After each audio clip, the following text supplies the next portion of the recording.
My name is Naomi from the blog thevirtuoushome.com. Today I'm showing you how to make soft same-day sourdough rolls.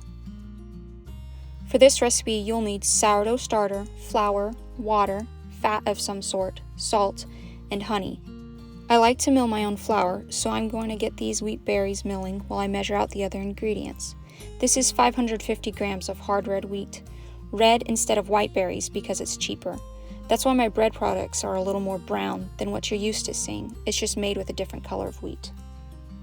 450 grams of this is for the recipe, and 100 grams is for my starter. You don't have to use fresh milled flour though. All-purpose works too. I love making things from scratch, so I enjoy working with raw ingredients like wheat berries. This recipe calls for 100 grams or 3/4 of a cup of sourdough starter. If you'd like to know more about how I maintain my starter and use it straight from the fridge, watch my video on the no discard sourdough starter.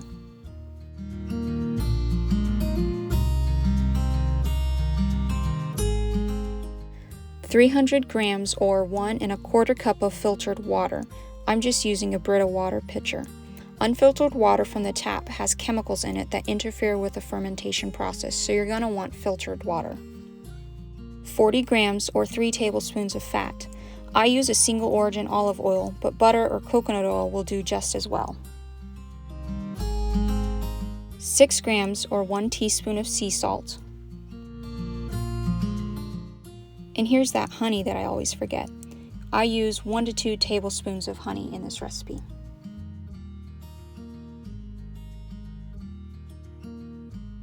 450 grams or 3 3/4 of a cup of flour.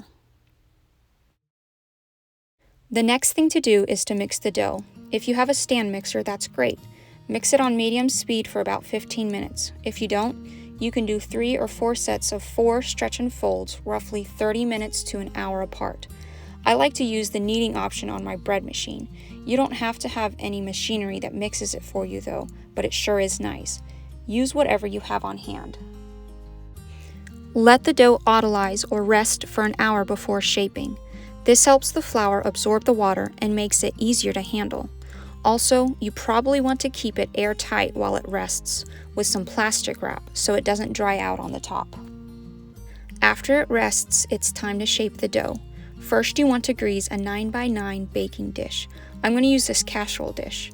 You could use a paper towel or something to grease your pan, but I'm going to oil my hands anyways here in a minute, so I like to go ahead and just use them. Before you handle the dough, you'll want to either oil your hands or dust them with some extra flour to keep the dough from sticking to your hands.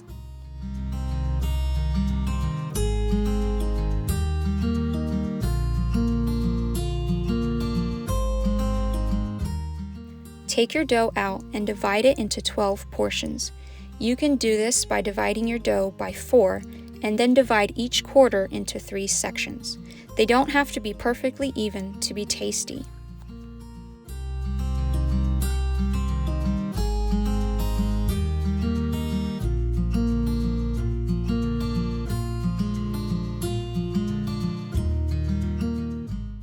Next, smooth out the top of each little dough portion by tucking the edges under. Use your thumbs to gently stretch the top and then use your other fingers to tuck it under. It's almost the same movements as if you were going to break something in half with your hands, but since this is dough, it won't crack, it'll just stretch. Don't worry if your first one isn't perfect. You have 11 more portions to practice on, and your hands will get used to it pretty easily. This is actually one of my favorite parts of bread making. There is something almost therapeutic to working with dough and shaping the rolls. Again, they don't have to be perfect. You'll see that a couple of mine were way off, but they baked just fine and were a nice addition to our dinner. Cover and let the dough continue to rest and rise. This can take anywhere from 1 to 5 hours or more depending on the weather. The warmer it is, the faster the rolls will rise. It's late summer, so this only took 2 to 3 hours when I made this recipe. It will take longer in the winter, however, and you might want to consider doing the first rest overnight. You can also speed up the process by putting rolls on the stove while you preheat the oven. This can make it take only an hour to rise.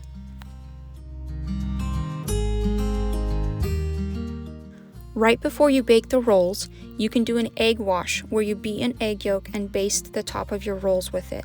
This makes the top get nice and brown. But I typically don't, simply because it sometimes takes us a couple of days to eat our way through all these rolls. I don't want them sitting at room temp with egg wash on them for several days, nor do I want to put them in the fridge where they will dry out, so I usually skip this step.